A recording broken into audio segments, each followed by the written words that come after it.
Hi, and welcome to the show. Subscribe at kevinimley.com/podcast. Get CME for this episode by clicking the CME link in the show notes. Today, we welcome back Michael Fine. He's a family physician, and we're going to talk about his book on medicine as colonialism. His excerpt today is the impact of profit-driven healthcare on communities. Michael, welcome back to the show. It's great to be with you again. Thanks for doing it, Kevin. So Michael has been on multiple times. Let's go on kevinimley.com/podcast, upper right-hand corner, click on the search bar for Michael's name to see his story in previous episodes. But I want to jump straight into your book and specifically this topic. So first off, how did this book come together? It came together quite specifically at the beginning of the pandemic when the community in which I work, which is called Central Falls, Rhode Island, the most densely populated, poorest, and most diverse community in Rhode Island, found itself without access to primary care for people at the time that the State Department of Health was telling people if they got sick, they needed to call a primary care doctor.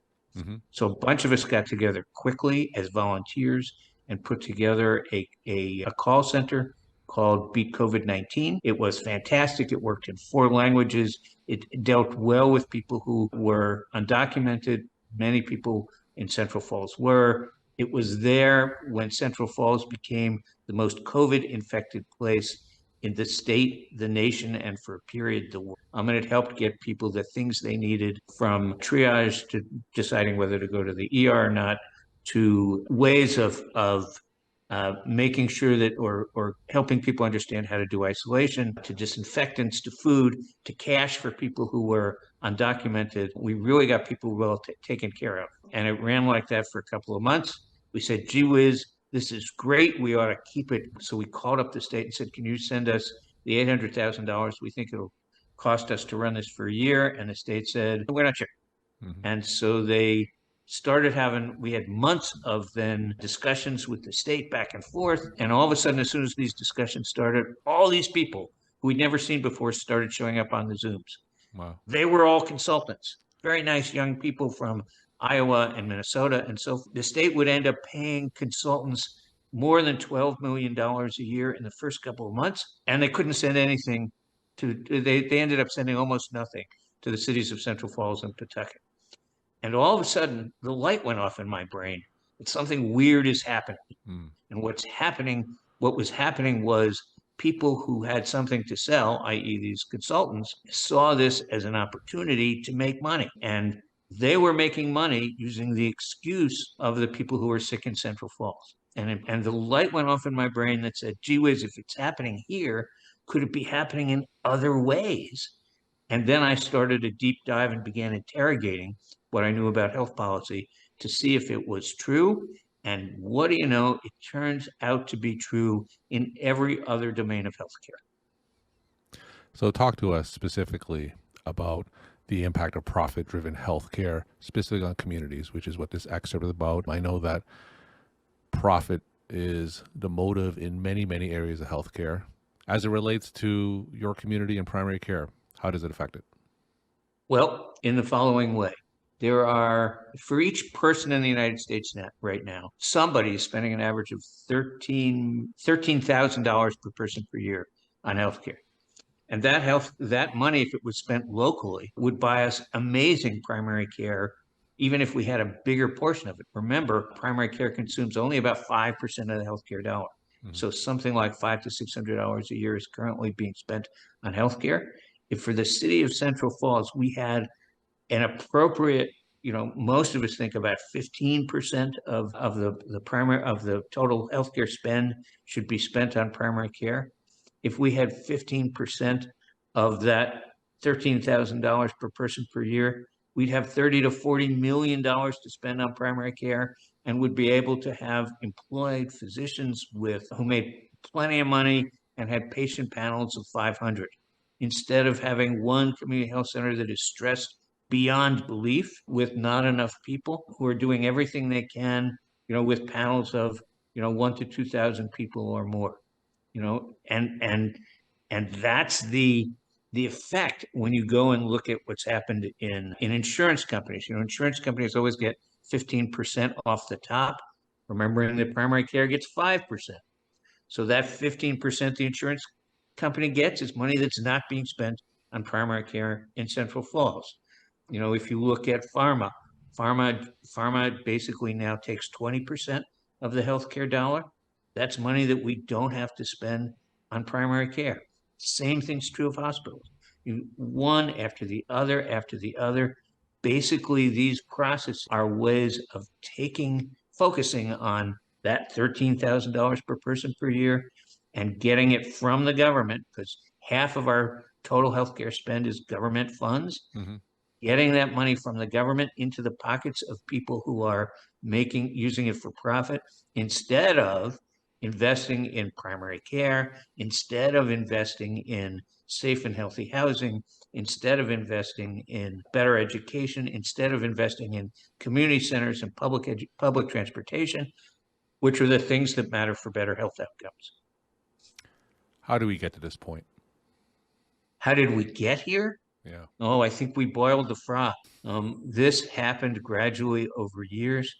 And this is a place where I think the physician community kind of failed the nation in a certain way. Instead of focusing on building a healthcare system that's for people, not for profit, we kind of got seduced by the jobs and the money and the academic appointments, and so we focused on those things instead of our profound ethical responsibility, which is to build a healthcare system that's for people, that starts by providing robust primary care in every American neighborhood and community. Kevin, I don't know if this is widely known, but there's pretty good evidence now that less than 43% of Americans have a good primary care relationship. What's even more amazing to me is that less than 67% of people with Medicare, the best insurance we have when you really think about it, only less than 67% have primary care doctors. So we have just taken it on the chin. We've all just buckled down and worked harder. We're all sitting in front of computers between 8 and 11 or 12 at night and dealing with the task boxes. Our patients get to see our ears, not our faces, because we're looking at the damn EMR, and we haven't rebelled. The challenge and the opportunity is for us to stand up and demand that we make a healthcare system that's for everybody. You mentioned that some of the onus is to be placed on physicians. You mentioned things like chasing academic appointments instead of building a strong primary care system. So specifically, what should have physicians done? Well, I think we should have refused to do a lot of the things that we're asked to do. Like You what? know, the home health plan of care, I think that's what it's called. This, kind of ridiculous document that shows up for everybody who's getting home health from Medicare, that shows up every 2 months. There is nothing meaningful about that document.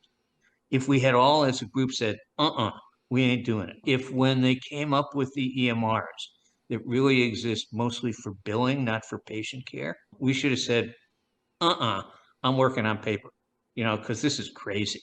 Our colleagues in other countries who use EMRs that aren't focused on creating encounters for billing, they love their EMRs. Mm-hmm. We're the ones who hate them because much of the work we're being asked to do has nothing to do with patient care. It's a huge distraction. And when you look at it over the last 20 or 30 years, we've had a speed up. All sorts of work has been downloaded on us. And so everybody is can't understand why primary care doctors are burned out and exhausted. The reason is, and one thing that I think we've learned from the direct primary care movement, from the direct primary care movement, we learned that the optimal patient panel is probably 500 patients or something thereabout. And that's because of the extra work that's been downloaded on us for the last 30 years. And many of us are carrying patient panel. I think the average patient panel is primary care docs is now 2,200. Yep. So the reason people are tired is that they're doing the work of 4 people. And instead of saying, this is crazy, we got to change it, all of us just kind of work harder and wear out and get, the moral injury of trying to do primary care for people in communities who have kind of abandoned us. Crazy. Now, why don't physicians band together? Because I've been doing this podcast for, 3 years now, over 1,000 episodes. And I really can't find any physician who speaks positively about the EMR. And we've had multiple episodes about the supposed death of primary care and how difficult it is. And we've had countless episodes of burnout and whatnot. Now, what's preventing physicians from banding together and just saying no?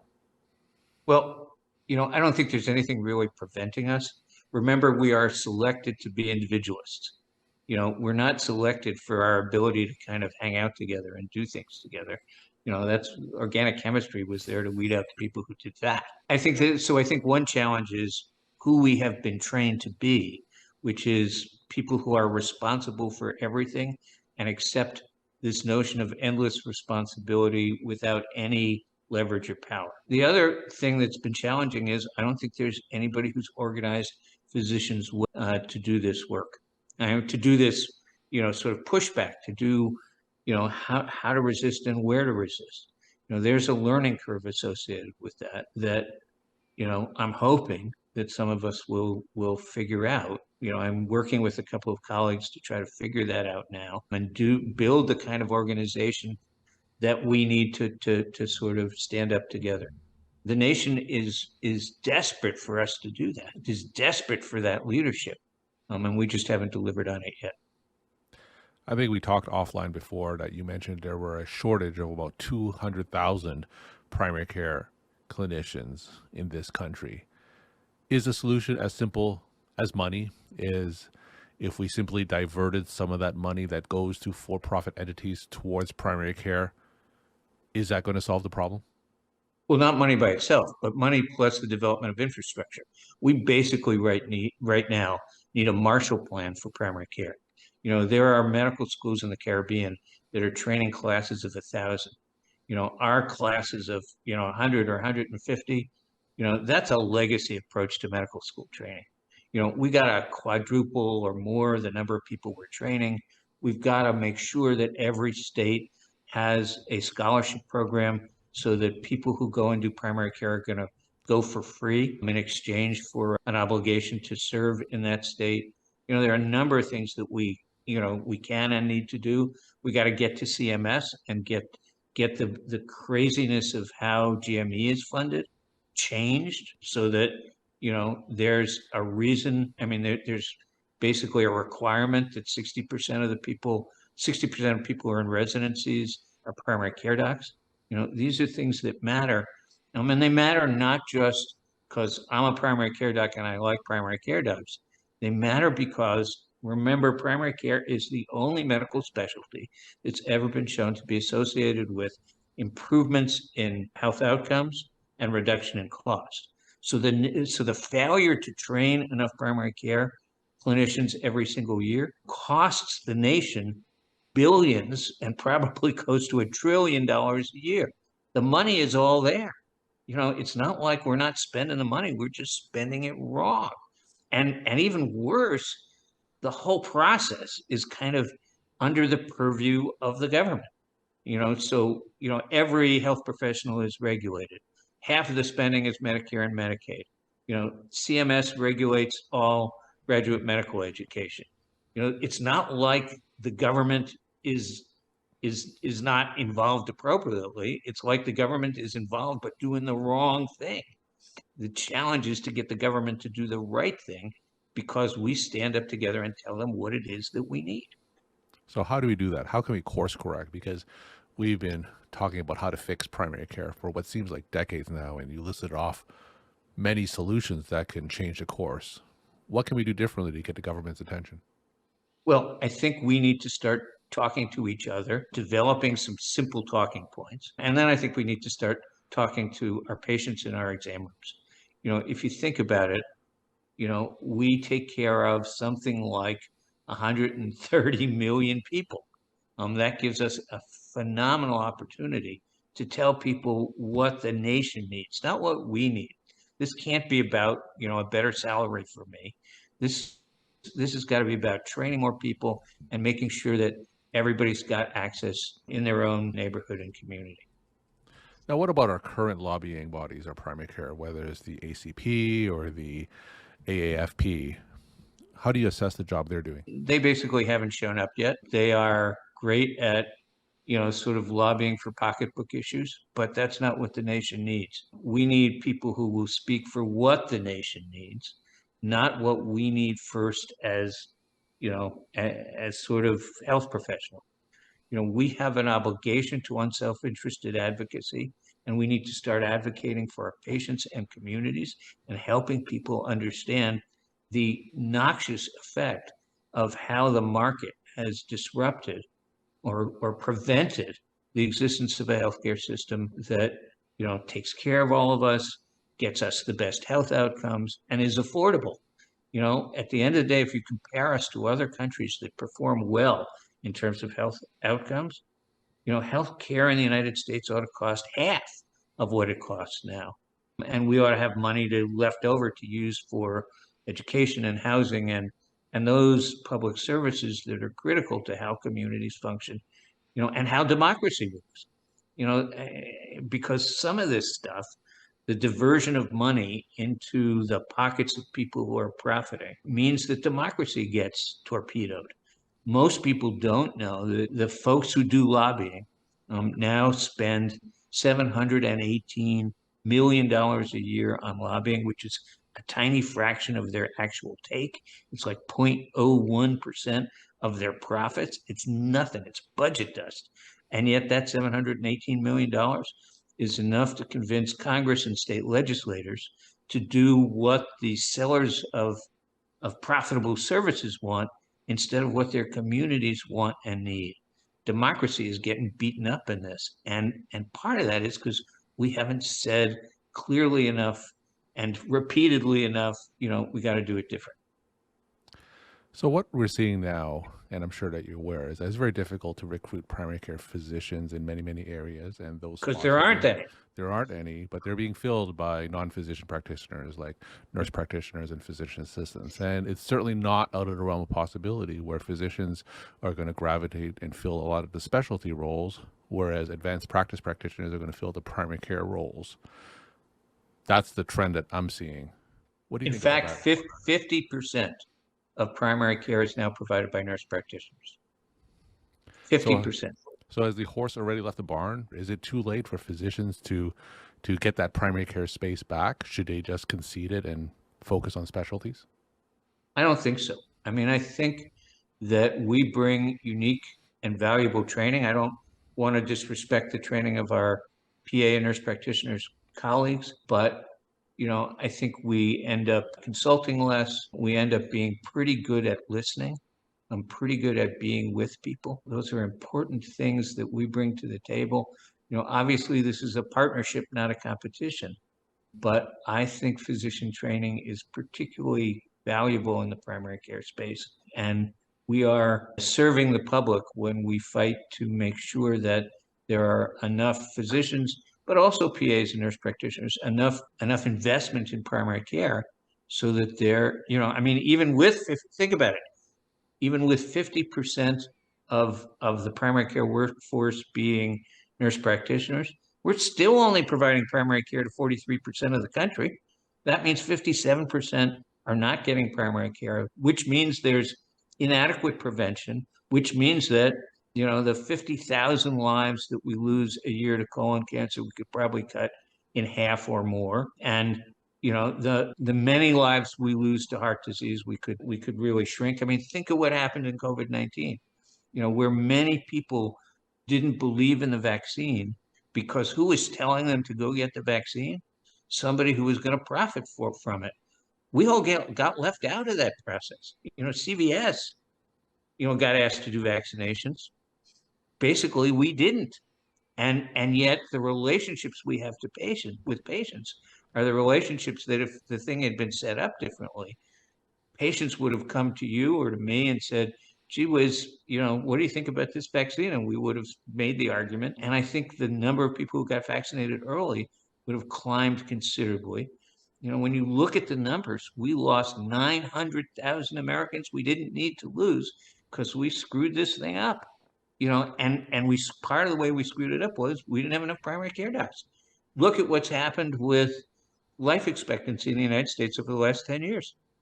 Over the last 7 years, we've lost life expectancy each year for the first time in the last 100 years. That tracks right with the loss of primary care and primary care dogs. So, this is a public health issue of first order, and we just need to understand our own value and importance and start to speak to it. And Michael, my final question, what are some of your take-home messages that you want to leave with the Kevin MD audience? Well, the take-home message is, look at what has happened. Look at how we have been used to make profit for others instead of doing what we came to do, which was to listen to and take care of people. And the take-home message number 2 is probably the only people who can change it is us. We have amazing ability. We've done amazing things for public health over the last 100 years, and the next 100 years ought to be even more amazing based on making sure we have more primary care docs, making sure every person in community has primary care, and building those relationships that are so magical, that make our professional lives satisfying and make so much difference for patients. Michael, thank you so much for sharing your time and insight. Thanks again for being on the show. Here's a book. Thanks.